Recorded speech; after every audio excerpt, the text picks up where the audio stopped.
Dalam sejarah perkembangan filsafat Islam, terdapat dua doktrin yang berbeda dalam menjelaskan bagaimana alam dijadikan. Pertama, doktrin penciptaan. Kedua, doktrin emanasi. Pada kedua kelompok ini telah terjadi perdebatan dan kontroversi di sepanjang sejarah perkembangan teologi dan filsafat Islam. Dengan doktrin ini pula telah melibatkan hampir semua tokoh teolog dan filosof Islam, sebab terjadi perbedaan penafsiran terhadap keagungan dan kebesaran Tuhan. Teori penciptaan merupakan pemikiran ahli teologi, terutama para ahli dalam aliran Asy'ariyah. Aliran ini berpendapat bahwa Allah menjadikan alam melalui sifatnya seperti ilm, irada, kudrat, dan sebagainya. Dalam kajian teologi, pembahasan terhadap kejadian alam menjurus kepada kajian sifat-sifat Allah dan kesan-kesan dari sifat-sifat tersebut. Menurut aliran ini, alam ini mempunyai dua unsur, yaitu unsur jauhar dan unsur arad. Demikian juga dengan teori emanasi yang merupakan pemikiran para filosof Islam. Mereka mengolah pemikiran para ahli teologi, terutama tentang sifat af'al Allah dalam konteks keberadaan alam. Para filosof Islam berpendapat bahwa penciptaan sebenarnya adalah suatu proses yang lahir daripada konsep akibat yang semestinya. Melalui tindakan berfikir yang dilakukan oleh pencipta, maka alam sebagai objek pikiran pencipta wujud yang semestinya. Teori emanasi ini menjelaskan bahwa alam ini abadi.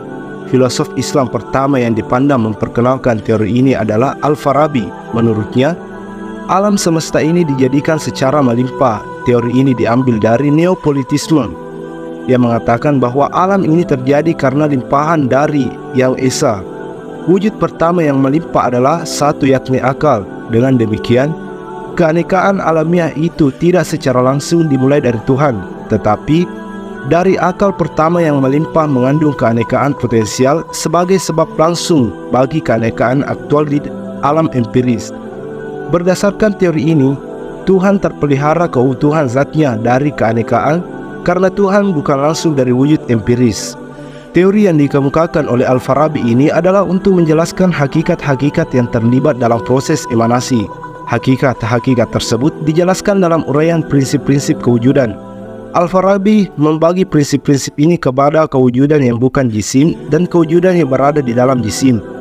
Jisim-jisim tidaklah dengan sendirinya dianggap sebagai prinsip kewujudan. Sebelum Al-Farabi, filosof Islam pertama adalah Al-Kindi. Ia tidak mengutarakan teori yang berbeda antara ahli teologi tentang kejadian alam. Pemikiran Al-Kindi dalam bidang teologi sejalan dengan pemikiran Mu'tazilah. Menurut Al-Kindi, alam ini baharu, tidak abadi. Alam diciptakan oleh Allah. Al-Kindi menggunakan kata-kata ibda untuk menjelaskan proses penciptaan alam. Dalam hal ini, Sayyid Husin Nasr berpendapat, walaupun Al-Kindi telah melahirkan perspektif baru dalam dunia intelektual Islam, namun Al-Farabi lah yang telah meletakkan filsafat Islam di atas asas yang lebih kuat dan kokoh. Pembicaraan Al-Quran tentang proses penciptaan alam semesta dapat ditemukan dari ayat-ayat yang tersebar dalam beberapa surah. Akan tetapi, informasi itu hanya bersifat garis besar atau prinsip-prinsip dasar saja. Karena Al-Quran bukanlah buku kosmologi atau buku ilmu pengetahuan yang menguraikan penciptaan alam semesta secara sistematis, sehingga memunculkan banyak interpretasi dari para mufasir maupun filosof terhadap kandungan ayat-ayat yang dimaksud.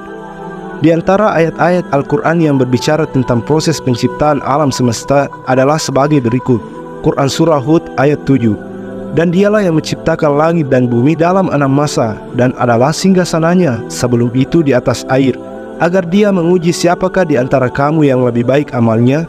Dan jika kamu berkata kepada penduduk Mekah, sesungguhnya kamu akan dibangkitkan sesudah mati, niscaya orang-orang yang kafir itu akan berkata, ini tidak lain hanyalah sihir yang nyata.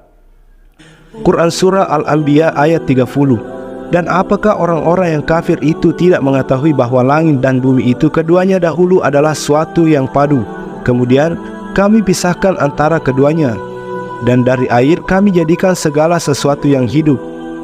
Maka mengapa mereka tidak juga beriman?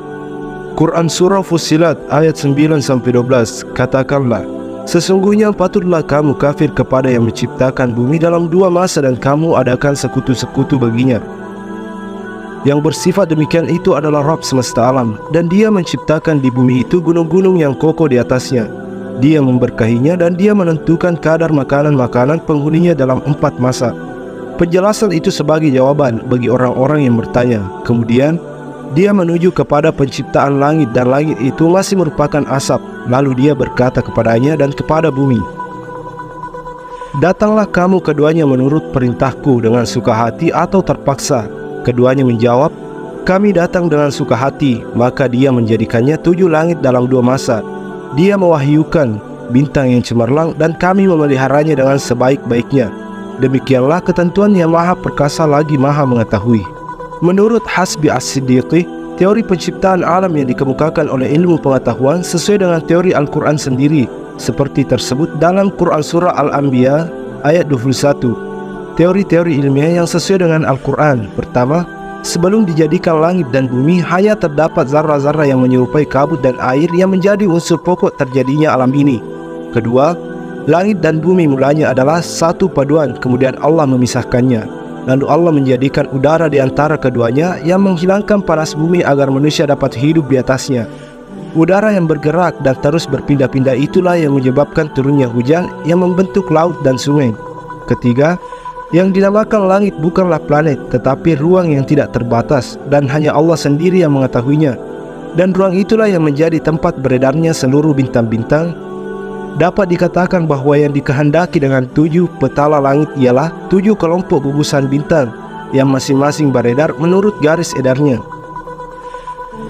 Menurut teori ini, puluhan atau mungkin ratusan miliar tahun silam terdapat sebuah tumpukan gas yang terdiri dari hidrogen dan helium yang berotasi perlahan-lahan.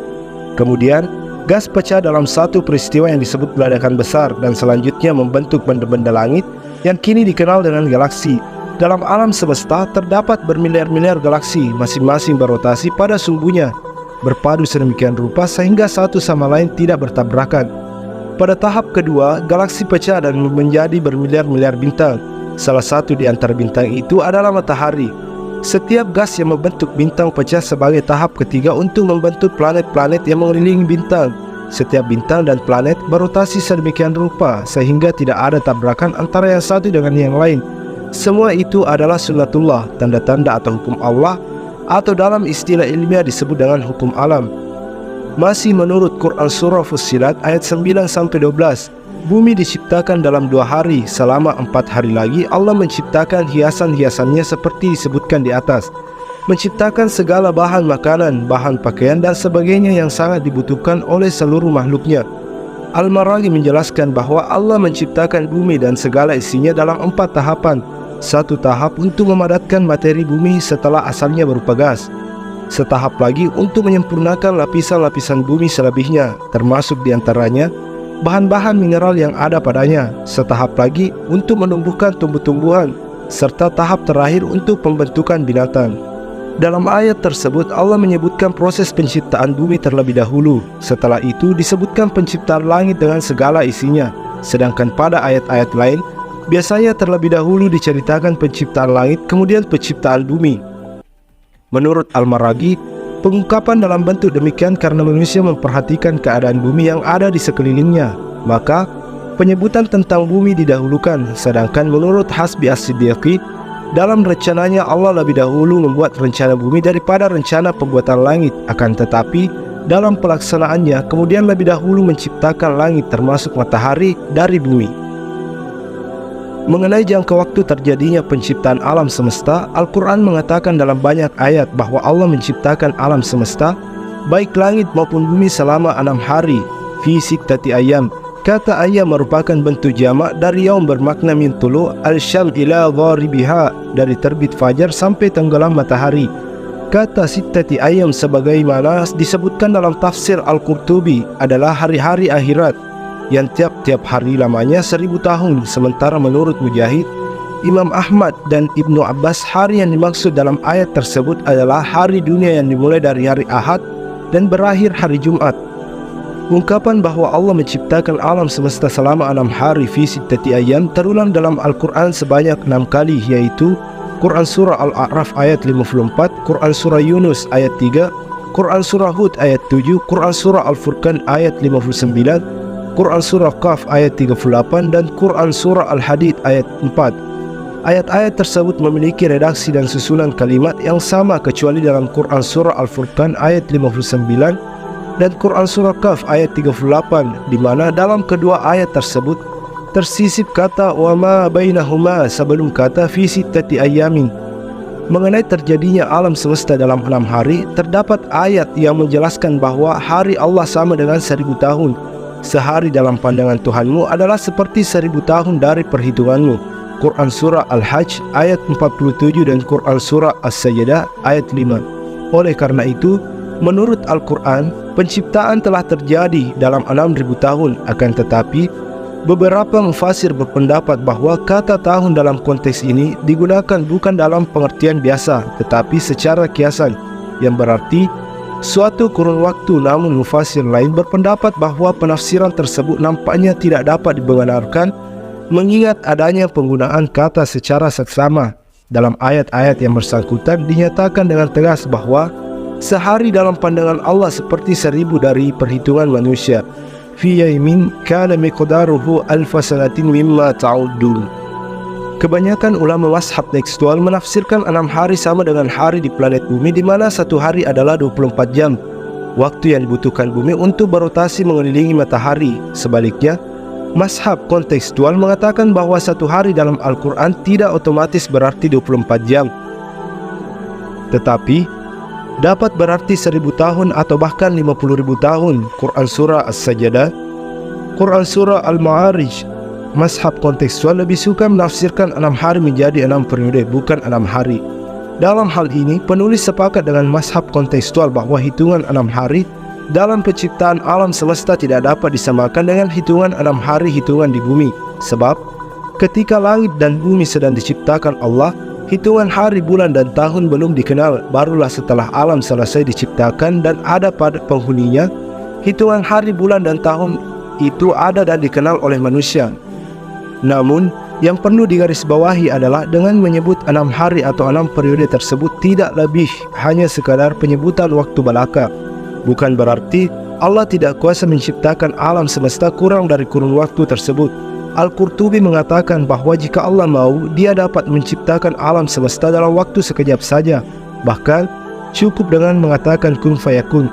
Hikmah di balik proses penciptaan yang cukup panjang tersebut adalah Allah mengajarkan kepada manusia bahwa melaksanakan sesuatu harus secara bertahap dan tidak tergesa-gesa agar mendapat hasil yang maksimal.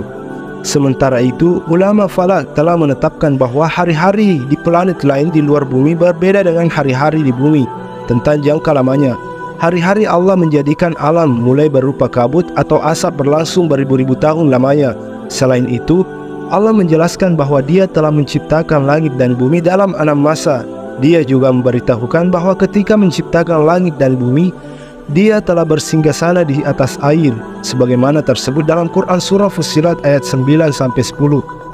Dalam hal ini, Imam Ahmad meriwayatkan sebuah hadis qudsi sebagaimana yang dikutip Ibnu Katsir dalam kitabnya, bahwa Rasul ditanya, "Ya Rasulullah, di manakah Tuhan kami sebelum Dia menciptakan makhluknya?"